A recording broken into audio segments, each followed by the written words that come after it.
70대가 되니까 몸이 말을 안 듣죠? 아침에 일어나면 여기저기 아프고 계단만 올라가도 숨이 차고 무릎도 아프고 나이가 드니까 어쩔 수 없지 이런 생각 많이 하시죠? 저도 병원에서 환자분들 만나면서 이런 말 정말 많이 들어요. 선생님, 나이가 이런데 이제 늙어서 소용없어요. 그냥 아픈 거 참고 살아야죠. 얼마 전 제게 온 김영희 할머니의 이야기를 들려드릴게요. 74세 김영희 할머니는 작년 이맘때 처음 제 병원에 오셨어요. 그때 할머니의 상태는 정말 심각했어요.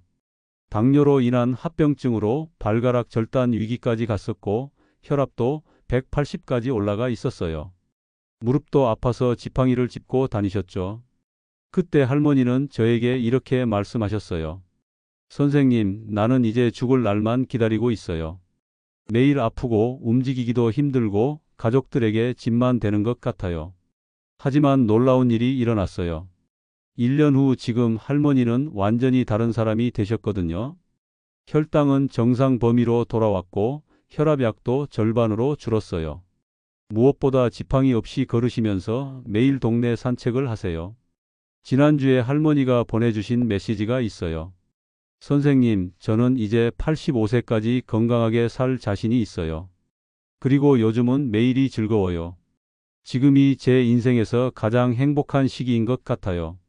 도대체 할머니에게 무슨 일이 일어났을까요? 할머니가 바꾼 건 정말 간단한 생활 습관 5가지 뿐이었어요. 여러분께도 이 생활 습관 5가지 방법을 제가 알려드리겠습니다. 저는 서울대 의과대학을 졸업하고 가정의학과 전문의로 30년간 일해온 박건강 의사입니다. 그동안 수많은 환자분들을 만나면서 느낀 건 70대 이후의 건강은 정말 생활 습관이 전부라는 거예요. 똑같은 나이라도 어떻게 사느냐에 따라 10년, 20년 차이가 날 수 있습니다. 저는 그동안 김영희 할머니 같은 기적적인 변화를 수없이 목격해 왔어요. 혹시 지금까지의 이야기가 도움이 되고 계신가요? 그렇다면 구독 버튼 한번 눌러주시고 좋아요도 꾹 눌러주세요. 여러분의 작은 관심이 더 많은 분들에게 건강한 정보를 전달하는 데 큰 힘이 됩니다. 그리고 주변에 건강이 걱정되시는 분들이 계시다면 이 영상을 꼭 공유해 주세요. 이 영상을 끝까지 보시면 10년 더 젊어질 거예요. 오늘 이 비밀들은 30년간 수많은 환자들을 진료하면서 발견한 정말 특별한 방법들입니다. 그럼 지금부터 최악의 습관 5가지를 알려드리겠습니다. 첫 번째는 오래 앉아만 있으면 위험합니다. 김영희 할머니가 처음 병원에 왔을 때 모습을 기억합니다. 벽을 짚고 천천히 걸어왔습니다. 의자에 앉을 때 아이고 소리를 냈습니다. 할머니의 가장 큰 문제가 무엇이었을까요? 하루에 18시간을 앉아서 보냈습니다. 아침에 일어나서 의자에 앉아 밥을 드시고 그리고 소파에 앉아서 드라마를 보십니다. 점심에도 의자에 앉고 또 소파에 앉고 저녁까지 계속 앉아 있었습니다. 집안일은 하십니까? 라고 물어봤습니다. 할머니는 요즘은 그것도 힘듭니다. 라고 하셨습니다. 설거지하려고 서 있기도 힘들고 청소기도 무겁고 빨래 널기도 힘들다고 하셨습니다. 우리 몸은 신기합니다. 안 쓰면 바로 약해집니다. 70세가 되면 하루 종일 앉아만 있으면 근육이 하루에 조금씩 줄어듭니다. 일주일이면 많이, 한 달이면 정말 많이 줄어듭니다. 근육이 줄어들면 더 무서운 일이 생깁니다. 근육이 줄어들면 똑같이 먹어도 살이 찝니다. 그러면 무릎과 허리가 더 아픕니다. 그래서 더 움직이기 싫어집니다. 근육이 줄어들면 뼈도 약해집니다. 그래서 조금만 넘어져도 뼈가 부러집니다. 할머니도 집에서 3번이나 넘어졌습니다. 다행히 크게 다치지는 않았지만 이제 정말 끝인가라고 생각했다고 합니다. 가장 위험한 건 중심을 못 잡는 것입니다. 앉아만 있으면 몸의 중심을 잡는 근육도 약해집니다. 그래서 조금만 비틀거려도 넘어집니다. 하지만 좋은 소식이 있습니다. 이 모든 걸 다시 좋게 만들 수 있습니다. 저는 할머니에게 말했습니다. 하루에 10분만 걸어 보십시오. 집 앞 우체통까지만 가보십시오. 처음에는 그것도 힘듭니다라고 하셨습니다. 하지만 지팡이를 짚고라도 시작해 보시라고 했습니다. 첫 주는 정말 힘들어 하셨습니다. 10분 걷고 나면 숨이 차고 다리가 아프다고 하셨습니다. 하지만 2주째부터는 달라지기 시작했습니다. 오늘은 숨이 덜 차네요? 라고 하시면서 놀라워 하셨지요. 한 달이 지나자 할머니 얼굴에 자신감이 생겼습니다.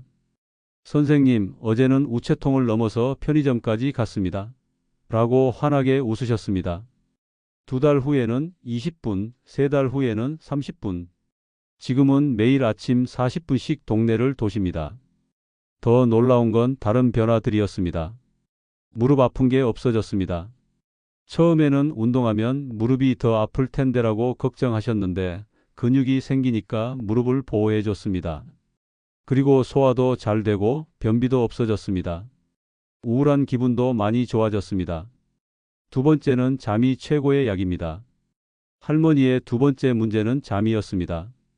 요즘 잠은 잘 주무십니까? 라고 물어봤더니 그게 문제입니다. 라고 한숨을 쉬셨습니다. 자세히 들어보니 정말 심각했습니다. 저녁 드라마를 보다가 소파에서 깜빡 잠이 듭니다. 밤 12시가 넘어서 침대로 갑니다. 그런데 막상 누우면 잠이 안 와서 새벽 3-4시까지 뒤척입니다. 그래서 아침 10시가 넘어서 일어나고 하루 종일 몸이 무겁습니다. 나이 들면 잠이 안 오는 게 당연하지요? 라고 물어보시는데 이건 위험한 생각입니다. 잠은 나이가 들수록 더 중요해집니다. 잠을 잘 때 우리 몸에서는 정말 많은 일이 일어납니다. 가장 중요한 건 뇌에서 나쁜 것들을 치우는 일입니다. 특히 치매를 일으키는 나쁜 것들을 치우는 작업이 깊게 잠을 잘 때 일어납니다. 잠을 제대로 자지 못하면 이런 나쁜 것들이 뇌에 계속 쌓입니다. 연구 결과를 보면 잠을 6시간보다 적게 자거나 9시간보다 많이 자는 사람들이 치매에 걸릴 확률이 3배나 높습니다. 잠을 못 자면 당뇨도 나빠집니다. 잠을 제대로 자지 못하면 혈당을 조절하기 어려워집니다. 잠을 못 자면 몸을 지키는 힘도 약해집니다. 잠을 잘 때 우리 몸이 나쁜 바이러스나 병을 물리치는 힘이 생깁니다. 잠을 못 자면 감기도 자주 걸리고 큰 병에 걸릴 위험도 높아집니다. 저는 할머니에게 잠 일기를 쓰시라고 했습니다. 매일 몇 시에 자고 몇 시에 일어나는지 적는 것입니다. 그리고 목표를 정했습니다. 밤 10시 30분에 자고 아침 6시 30분에 일어나는 것이었습니다. 처음 2주는 정말 힘들어 하셨습니다. 30년 넘게 이렇게 살았는데 갑자기 바뀔까요? 라고 하셨지만 꾸준히 해보셨습니다. 3주째부터는 변화가 보였습니다. 어젯밤에는 금세 잠들었네요? 라고 신기해 하셨지요. 한 달이 지나자 아침에 일어나는 표정이 달라졌습니다. 전에는 아이고 또 하루가 시작되네였는데 이제는 오늘은 뭘 할까? 하는 기대감이 보였습니다. 지금은 알람 없이도 정확히 6시 30분에 일어나십니다. 선생님, 이렇게 머리가 맑은 게 몇 년 만인지 모르겠습니다. 기억력도 좋아진 것 같고 하루 종일 피곤하지도 않습니다. 라고 하셨습니다. 세 번째는 혼자 있으면 정말 위험합니다. 요즘 누구랑 이야기하십니까? 라고 물어봤더니 할머니는 글쎄요. 마트에서 감사합니다 정도? 라고 쓸쓸하게 웃으셨습니다. 할머니의 남편은 5년 전에 돌아가셨습니다. 자식들은 바빠서 한 달에 한 번 보기도 힘듭니다. 하루 종일 집에서 혼자 지내십니다. 말할 사람이 없으니까 하루 종일 한마디도 안 할 때가 많습니다. 목소리도 쉬어버립니다. 라고 하셨습니다. 혼자 있는 건 정말 무섭습니다. 외국에서 80년 동안 많은 사람들을 조사했습니다. 혼자 있는 게 건강에 미치는 나쁜 영향이 하루에 담배 15개비를 피우는 것과 같다고 합니다. 혼자 있으면 우리 몸에서 나쁜 호르몬이 많이 나옵니다. 그러면 몸을 지키는 힘이 약해져서 감기도 자주 걸리고 상처도 잘 안 낫습니다. 심장병, 당뇨병, 심지어 암에 걸릴 위험도 높아집니다. 마음도 마찬가지입니다. 사람과 이야기하지 않으면 우울해질 확률이 50% 늘어납니다. 머리도 나빠집니다. 뇌는 안 쓰면 나빠지는데 이야기를 안 하면 점점 기능이 떨어집니다. 반대로 사람들과 자주 만나는 사람들은 정말 다릅니다. 몸을 지키는 힘이 강하고 스트레스에도 잘 견디고 더 오래 삽니다.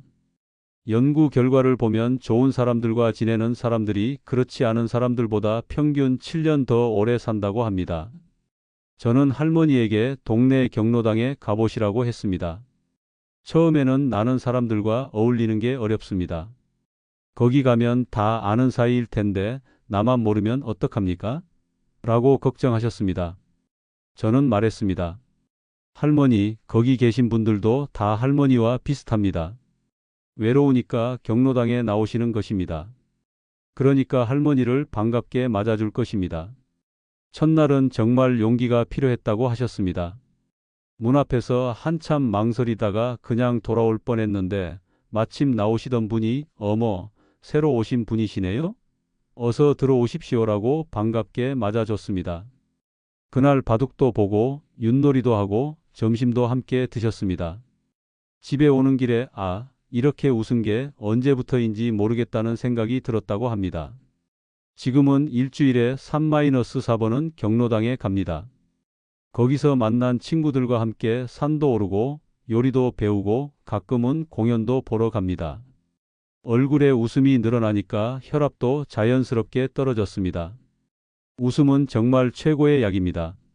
웃을 때 나오는 좋은 호르몬이 아픈 걸 낫게 해주고 기분을 좋게 만들어줍니다. 또 웃음은 혈압을 낮춰주고 병과 싸우는 힘을 키워줍니다. 네 번째는 스트레스 쌓아두면 큰일 납니다. 요즘 걱정이 많으십니까? 라고 물어보면 대부분 걱정이 어디 한두 개입니까? 라고 한숨을 쉽니다. 김영희 할머니도 마찬가지였습니다. 건강은 괜찮을까? 돈은 충분할까? 자식들은 잘 살고 있을까? 혹시 내가 치매에 걸리면 어떡하지? 이런 걱정들이 머릿속에서 계속 돌아간다고 하셨습니다. 그리고 이런 걱정들을 말할 사람도 없으니까 혼자서 끙끙 앓고 계셨습니다. 계속 스트레스를 받는 건 정말 무섭습니다. 몸에서 계속 나쁜 호르몬이 나오면서 여러 가지 문제를 일으킵니다. 첫째, 혈압이 올라갑니다. 할머니의 혈압이 180까지 올라간 것도 스트레스 때문이었습니다. 혈압약을 먹어도 잘 조절이 안 됐는데 스트레스 관리를 시작하니까 자연스럽게 떨어졌습니다. 둘째, 혈당 조절이 어려워집니다. 스트레스를 받으면 우리 몸이 위험하다고 생각해서 혈당을 많이 만들어냅니다. 그런데 70세가 되면 이 혈당을 제대로 처리하지 못합니다. 셋째, 몸을 지키는 힘이 떨어집니다. 스트레스가 몸을 지키는 세포들의 힘을 약하게 만들어서 감염에 약해지고 상처도 잘 안 낫습니다. 넷째, 잠을 못 자게 됩니다. 스트레스 호르몬이 높으면 잠들기 어려워집니다. 그리고 깊게 잠을 자지 못해서 아침에 일어나도 피곤합니다. 저는 할머니에게 쉬운 스트레스 관리법을 알려드렸습니다. 첫 번째는 걱정 일기 쓰기였습니다. 걱정이 생기면 종이에 써보는 것입니다. 그리고 내가 해결할 수 있는 것과 해결할 수 없는 것으로 나누어 보는 것입니다.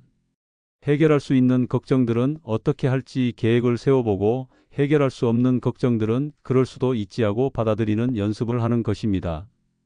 두 번째는 깊게 숨쉬기였습니다. 스트레스를 받을 때 우리는 얕고 빠르게 숨을 쉽니다. 그러면 스트레스가 더 심해집니다. 반대로 깊고 천천히 숨을 쉬면 마음이 안정됩니다. 방법은 쉽습니다. 코로 4초 동안 천천히 들이마시고 4초 동안 참았다가 입으로 8초 동안 천천히 내쉬는 것입니다.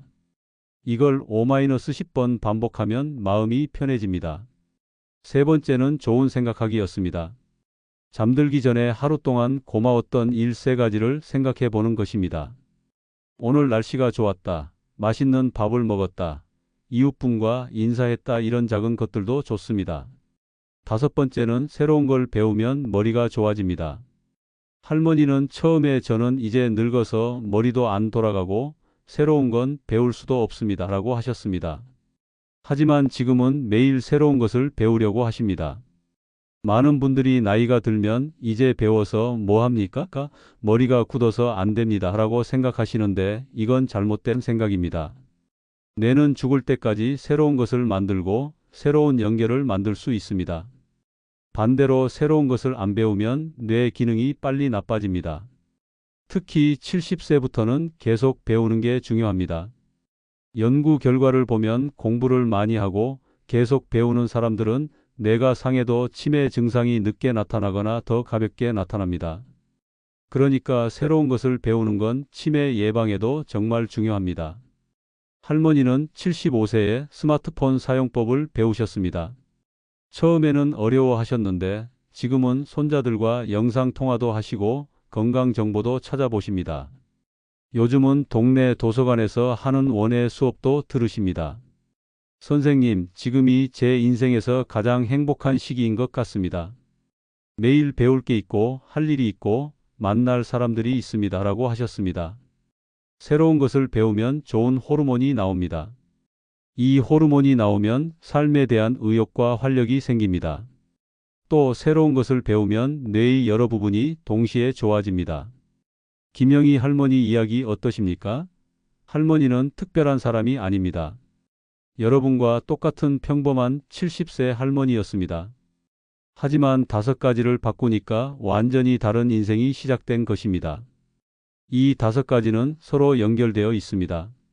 운동을 하면 잠을 잘 자게 되고, 잠을 잘 자면 스트레스가 줄어들고, 스트레스가 줄어들면 사람들과 잘 어울리게 되고, 사람들과 어울리면 새로운 것을 배우게 됩니다. 반대로 하나라도 안 하면 다른 것들도 안 좋아집니다. 하지만 좋은 소식은 하나라도 좋게 하면 나머지도 함께 좋아진다는 것입니다. 70세는 인생의 끝이 아니라 새로운 시작입니다. 나이는 그냥 숫자일 뿐입니다.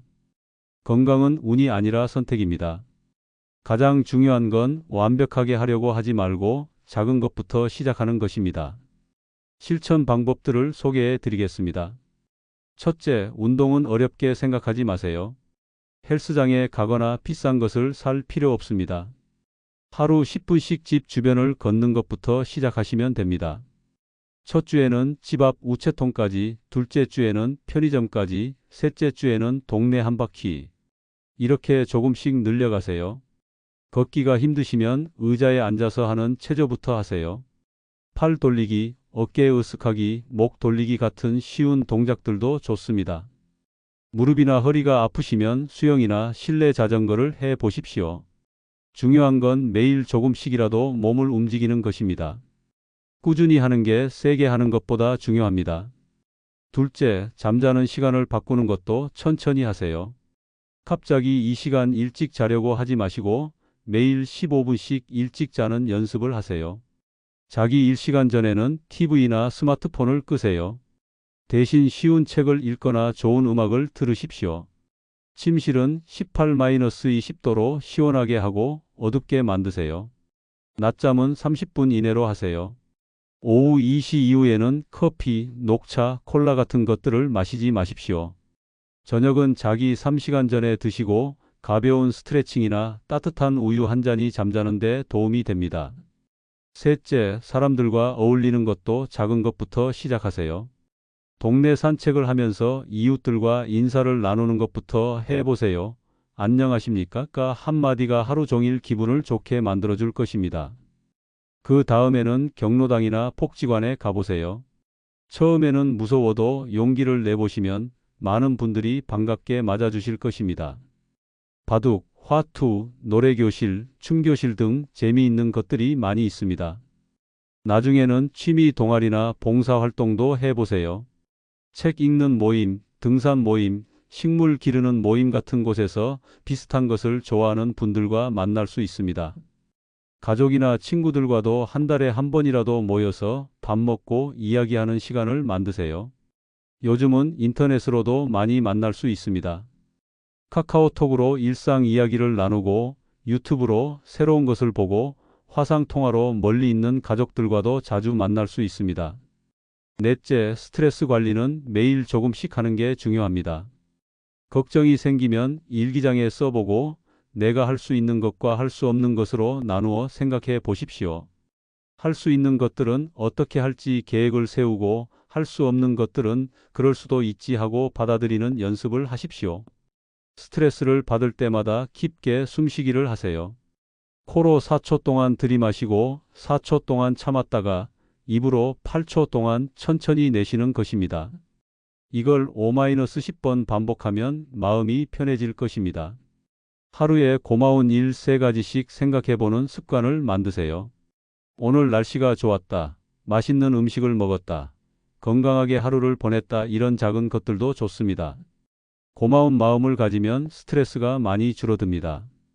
식물 기르기나 그림 그리기, 음악 듣기 같은 취미도 스트레스를 없애는 데 도움이 됩니다. 손을 많이 사용하는 활동들은 뇌를 자극해서 스트레스 호르몬을 줄여줍니다. 우울한 기분이 2주 이상 계속되거나 잠을 못 잘 정도로 걱정이 심하시면 전문가의 도움을 받으십시오. 5째, 새로운 것을 배우는 것도 어렵게 생각하지 마십시오. 매일 신문 한 면 더 읽기, 일주일에 책 1권 읽기부터 시작하세요. 처음에는 쉬운 책부터 시작해서 점점 어려운 책으로 넘어가세요. 문자 보내기, 전화 걸기, 인터넷 검색하기부터 시작해서 나중에는 사진 찍기, 동영상 보기, 화상통화하기까지 배우시면 세상이 훨씬 넓어질 것입니다. 손자, 손녀들이 기꺼이 가르쳐 줄 것입니다. 요리나 식물 기르기, 악기 연주 같은 손을 사용하는 새로운 취미를 찾아보십시오. 손과 뇌가 직접 연결되어 있어서 손을 많이 사용하시면 뇌가 좋아집니다. 뜨개질, 글씨 쓰기, 도자기 만들기 같은 것들도 좋습니다. 도서관이나 복지관의 어르신 교육에도 참여해 보세요. 처음에는 어려워 보여도 천천히 따라해 보시면 금세 익숙해질 것입니다. 지금 이 내용이 도움이 되셨다면 구독 버튼을 눌러주시고 좋아요도 잊지 마십시오. 여러분의 작은 관심이 더 많은 분들에게 건강한 정보를 전달하는 데 큰 힘이 됩니다. 그리고 주변에 건강이 걱정되는 분들이 계시다면 이 내용을 꼭 보여주십시오. 중요한 건 지금부터 시작하는 것입니다. 끝까지 들어주셔서 정말 감사합니다.